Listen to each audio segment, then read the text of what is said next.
Many thanks for joining us on Aso Briefing today. I am Joy Annie. Let's begin with the headlines. 4 new permanent secretaries appointed as President Tinubu strengthens civil service. FCT Minister Barrister Wike visits Kuje as part of thank you tour. And lawmakers considers decarbonization legislation. You're watching Aso Briefing. Watch us live on DSTV channel 392, also on Star Times TV channel 127 and Free TV channel 507. We are also on the UHF band on channel 38. Now to all our stories. President Bola Ahmed Tinubu has approved the appointment of 4 new permanent secretaries to fill existing vacancies in the Federal Civil Service. The newly appointed permanent secretaries are Warrens Bakara Debo Augusta from Bayelsa State, Jones Nebon Kiruka Bella from Enugu State, Aminu Sani Yarigaya from Kano State, and Shoretire Ayinda Kamil from Ogun State. According to a statement from the government, the appointment followed what was described as a rigorous and transparent selection process. The presidency said the appointments align with the administration's commitment to meritocracy, professionalism, and excellence within the civil service. Officials note that the newly appointed permanent secretaries bring extensive experience and expertise that will help strengthen public service delivery and support government's development agenda. Reacting to the development, the head of civil service of the Federation, Didi Esther Wilson-Jack, commended the president for prioritizing transparency and professionalism in the civil service. She said the appointment demonstrates the administration's commitment to building a competent and result-driven public service. Wilson-Jack added that strengthening the leadership structure of the civil service will improve governance and ensure that public institutions better serve the needs of Nigerians. Now, the Minister of the Federal Capital Territory, Barrister Ezenwonye Wike, has cautioned the chairman-elect of Kuje Area Council, Danjuma Samuel Shekwolo, against distancing himself from the people after assuming office, urging him to always conduct widely with stakeholders in the course of governance. The minister gave the advice during a thank you visit to the area council following the recent FCT area council elections, where he also assured residents that requests for the construction of some roads will be considered when the new council administration takes office in June. But frankly speaking, I'm very, very proud when they declared the Kuje results. Now, Samuel, let me tell you now. You know, yes, he's humble, but he has not entered office. It's only when you enter office we see your humility. You know, when a man has not seen power, a man has not seen money, you cannot determine whether he will be humble or he will not be humble. So power and money are 2 very important things that we must consider. I pray and I do believe that you will not abandon your people. I know that people demand a lot, but do the best you can. Don't be a chairman that's an away chairman. And I want to reassure you our commitment by the special grace of God, once when that we are going to work together with you, of course, to stand on the mandate of our president, the Renew Hope agenda, to make sure that we deliver dividends of democracy to our people in Kuje Area Council. My leader, my mentor, you have done it before, especially the road infrastructure from Airport Junction to Kuje Area Council, from Tipa Garage down to Gwagwalada Area Council. It has eased the movement of goods and property around Kuje Area Council. We want to say thank you very much, sir. Honorable Minister, distinguished ladies and gentlemen, a testament of our collective response to your good intentions to the Kuje people was demonstrated in the result of the just concluded FCT area council election, where the people in a loud voice decided to embrace the New Hope agenda of Mr. President of the Federal Republic of Nigeria, President Bola Ahmed Tinubu, without hesitation. Now, the Public Account Committee of the House of Representatives has queried the alleged abandonment of 365 million naira National Library of Nigeria State Branch project in Jalingo, Taraba State, following a petition by the civic organization Budget Foundation. Chief Executive Officer of the agency, Professor Chinwe Veronica, appeared before the committee to respond to the allegations of abandonment of the construction of prototype National Library building in Jalingo after the payment of about 92 million to the contractor. The agency explained that the contract for the construction was initially awarded on March 1, 2018, but to Samsung and Aso Nigeria Limited at a sum of 238 million naira with a completion timeline of March 2019. She said the contract sum was later reviewed upward to 365 million naira in March 2023, following a variation approved through the Federal Ministry of Education. Members of the committee, chaired by Mr. Bamidele Salam, expressed concern over the status of the project, noting that despite the substantial payment made, the contractor has not been seen on site since October 2023. The committee also questioned why the 8th payment certificate, valued at 62.2 million naira, was processed alongside an earlier unpaid certificate despite a limited documentation provided to justify the payment. While responding, the National Library boss said some of the processes predated her tenure, assuring the lawmakers that the relevant document would be submitted to the committee. The committee thereafter directed the National Library to Nigeria to submit all outstanding procurement and payment document related to the project. It also constituted a 3-member investigative team to conduct a physical inspection of the project site in Jalingo, after which both the contractors Samsung and Aso Nigeria Limited and the National Library of Nigeria would reappear for a final determination on the status of the project and possible next step. So, lawmaker now, the House of Representatives is considering legislation to provide a comprehensive legal framework for Nigeria's national decarbonization program as part of effort to strengthen the country's climate transition agenda.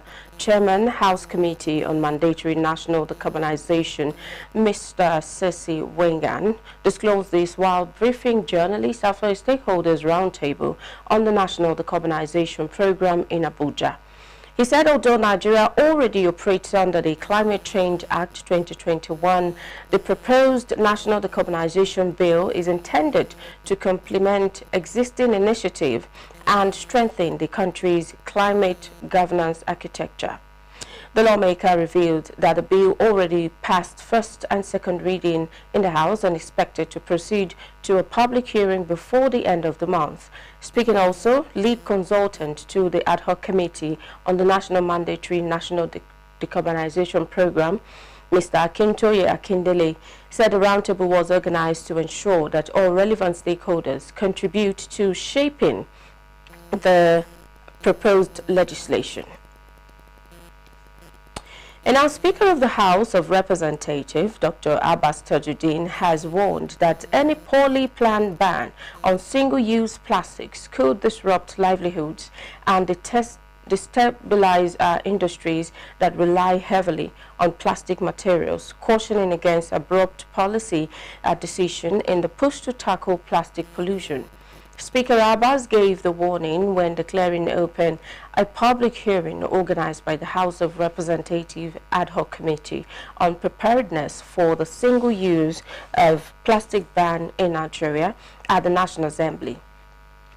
Dr. Abbas, while acknowledging the urgent need to confront Nigeria's growing plastic pollution crisis, stressed that the transition from single-use plastics must be carefully structured to balance environmental protection with economic realities. Earlier, the chairman of the ad hoc committee, Mr. Tasia Ubo, said the committee intends to develop a comprehensive legislative framework that balances environmental protection with the economic implications of phasing out plastics.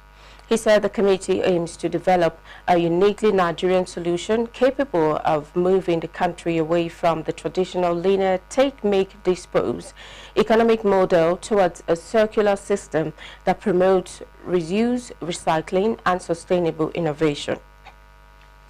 Now, a coalition of civil society organizers under the Community Action Against Plastic Waste and the Young Female Journalist Network registered their support for the proposed ban on single-use plastic. And now the federal government has reaffirmed its commitment to delivering durable, high-quality road infrastructure nationwide. The Director of Information and Public Relations of the Ministry of Works, Muhammad A. Ahmed, reiterated the commitment during a media tour of ongoing and completed projects within the Federal Capital Territory. At the construction and expansion of the 43.65-kilometer Mararaba-Kefi Expressway, the Kefi bound, the Federal Comptroller of Works FCT engineer Yakubu Usman disclosed that the project awarded in 2023 has surpassed a 90% completion and remains ahead of schedule. Engineer Usman noted that while the main carriage has been completed, ancillary works such as median drains, side drains, and capstones are ongoing. Additionally, in line with the directive of the Ministry of 2 flyovers have also been incorporated to improve traffic flow and reduce congestion along the busy corridor connecting the FCT with Nasarawa State. At the Abuja-Kaduna Road, the Federal Comptroller Engineer Usman explained that following the termination of the previous contract due to poor performance and a fluctuation of time, the project was re-awarded to Influenced International Limited under the Ministry Renewed Hope Infrastructure Resilience. During commissioning of emergency repairs and special intervention, the project, the NUJ chairperson, Comrade Grace EK, on behalf of the minister, assured that the media would continue to robust effectively and objectively, acknowledging government achievement while holding institutions and personalities who they say will achieve while holding institutions and accountable. She emphasized that well-constructed and maintained roads significantly enhance safety, commerce, and citizens' overall well-being. The Director of Information and Public Relations, Muhammad A. Ahmed, reiterated that the ongoing project underscores the administration's strategic focus on infrastructure renewal as a foundation for national development.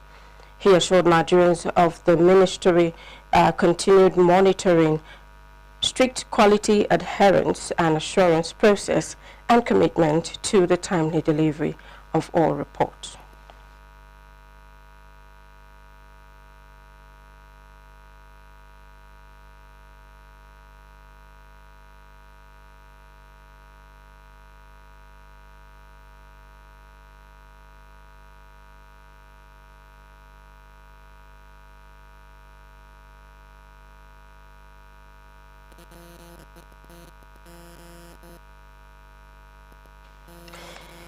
Around the Federal Capital Territory, chapter of the Inter-Party Advisory Council, IPAC, has elected a new executive with Honorable Ibrahim Koko Kuje emerging as chairman.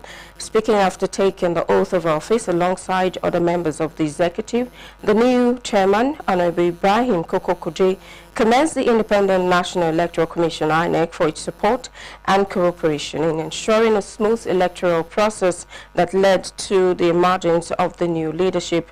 Kobakude assured the FCT INEC management of the Council's commitment to continue a collaboration in the discharge of their responsibilities. He also prayed for stronger working relations in the years ahead and appreciated members of the Electoral Committee for conducting a credible exercise. The chairman further pledged that IPAC in the nation's capital would pass difference behind and work together as a united body for the benefit of the FCT and as a model for other states to emulate. Highlighting of the event was the formal administration of the oath of office of the newly elected executives of the FCT IPAC.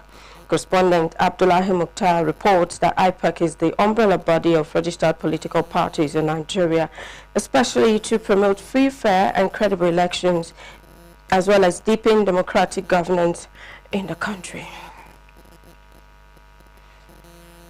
When Aso Briefing returns, business and more, to stay with us. Good evening and welcome to the greatest show on earth. This is a people's game. They will be bubbling about this one for weeks and months to come. Let's go! Lights, camera, action. Put your mind to it, live the life that you remember. Don't score.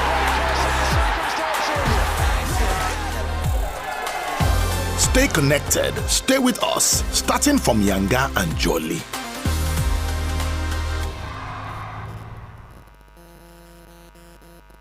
Good evening and welcome to the greatest show on earth. This is a people's game.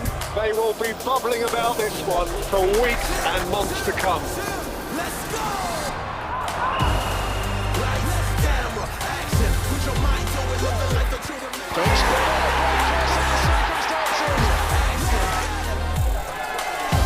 Stay connected. Stay with us, starting from Yanga and Jolly.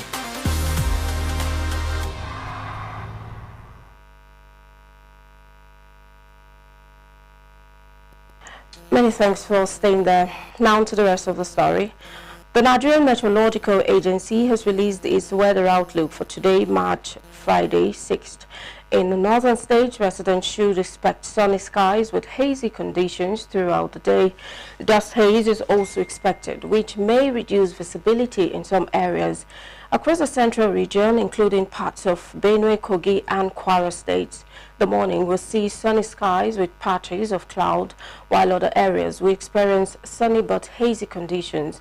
These weather conditions are expected to continue into the afternoon and evening. In the northern states, the day will begin with a cloudy atmosphere and intervals of sunshine later in the afternoon and evening. Isolated thunderstorms with light rainfalls are expected over parts of Oyo, Ogun, Osun, Delta, Bayelsa, Rivers, and Lagos states. NIMET is advising residents in the north, especially those with respiratory conditions, to take precautions due to dust haze, while those in areas expecting storms should remain alert, as thunderstorms may be accompanied by gusty winds. Airline operators are also advised to obtain airport-specific weather information from NIMET for safe and effective flight operations.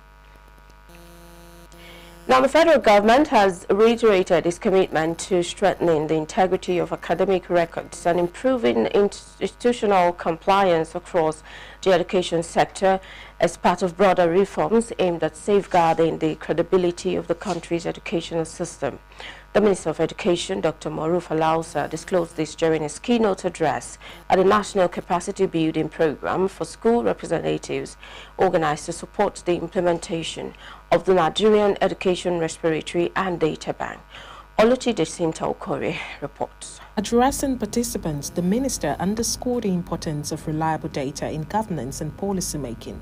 He stated that its government has taken decisive steps to curb certificate fraud, following reports that Nigerians had obtained questionable degrees from unaccredited institutions abroad. 24 months blood, 30 months ago, when we picked the benefit.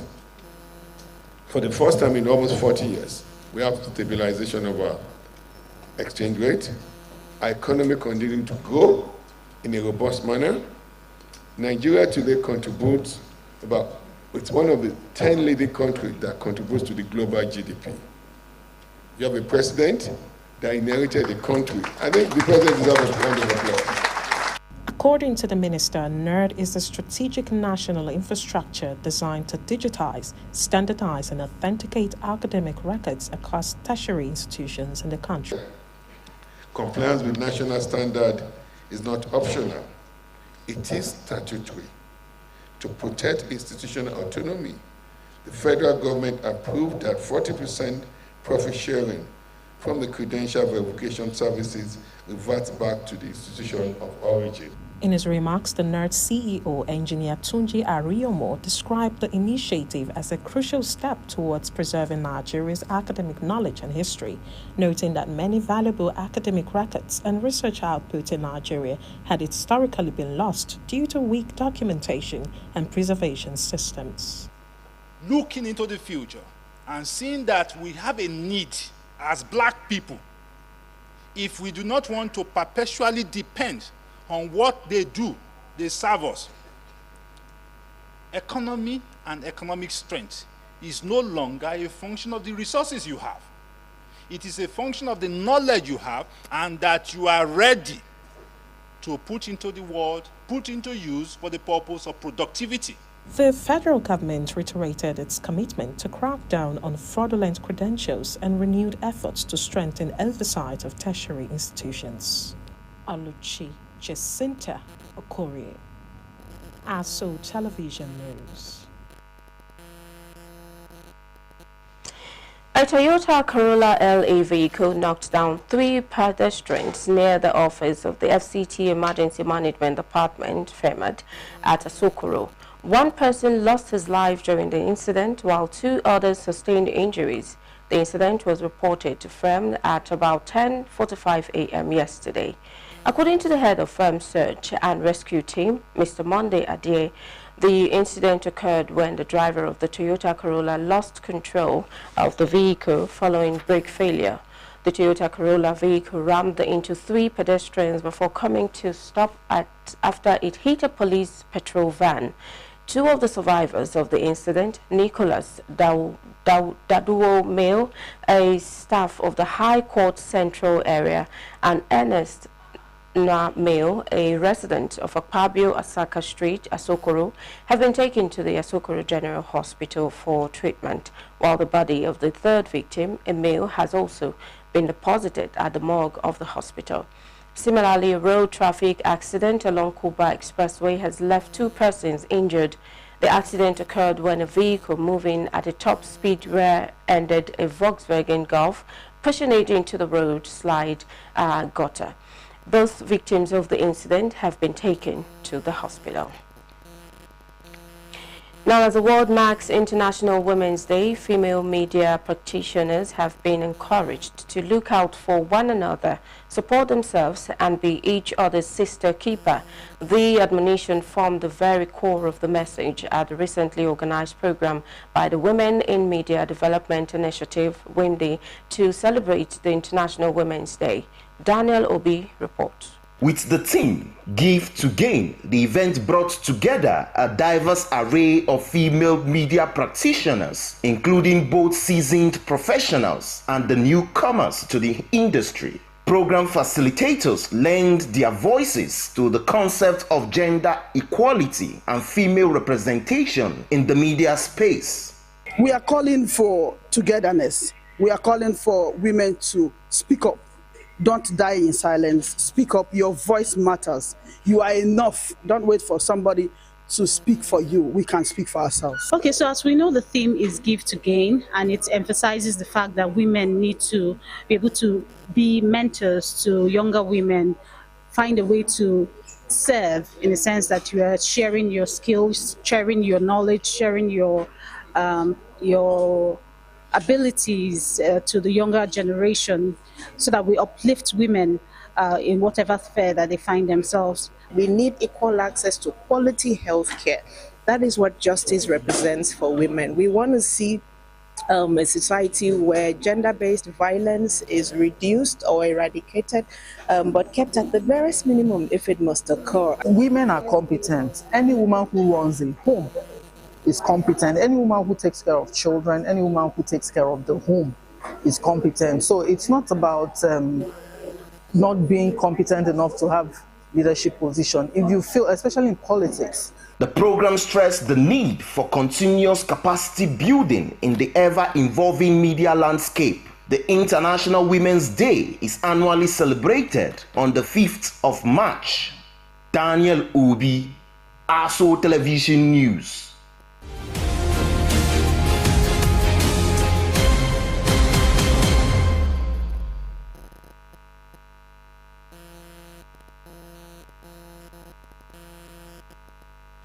Now, as part of effort to strengthen Nigeria's credit ecosystem, the National Insurance Commission, NICOM, and the National Credit Guarantee Company have initiated a strategic partnership aimed to unlocking sustainable financing for micro, small, and medium enterprises, local manufacturers, and consumer credit customers across the country. The NICOM, in a press statement, disclosed that the renewed collaboration was the focal point of discussion when the Commissioner for Insurance, Mr. Olusegun Ayo Omoshehin, received the management of NCGC during a courtesy visit, noting that the meeting underscored a shared commitment to expanding access to credit through initiative risk-sharing structures that reduce leaders' exposure while stimulating economic growth. Presenting the company's mandate and operational framework, leader of the delegation, NCGC Managing Director Bonaventure Okaimo, explained that the company, a private limited liability licensed by the Central Bank of Nigeria in August 2025, was established to catalyze lending by offering partial credit guarantees to financial institutions. The NCGC chief acknowledged that by leveraging governance, best practices, and technology-enabled processes, NCGC aims to enhance transparency, operational efficiency, and trust within the lending ecosystem. NICOM signals readiness to collaborate. Responding, the NICOM Commissioner, Mr. Omoshehin, commended the initiative and reaffirmed NICOM's commitment to supporting initiative mechanisms that enhance financial inclusion and economic resilience, while affirming that expanding access to finance for MSMEs and local manufacturers remain critical to job creation, domestic production, and broader economic stability. The NICOM boss explained that the insurance regulator is prepared to collaborate in developing risk mitigation solutions that strengthen the lending environment while safeguarding financial institutions.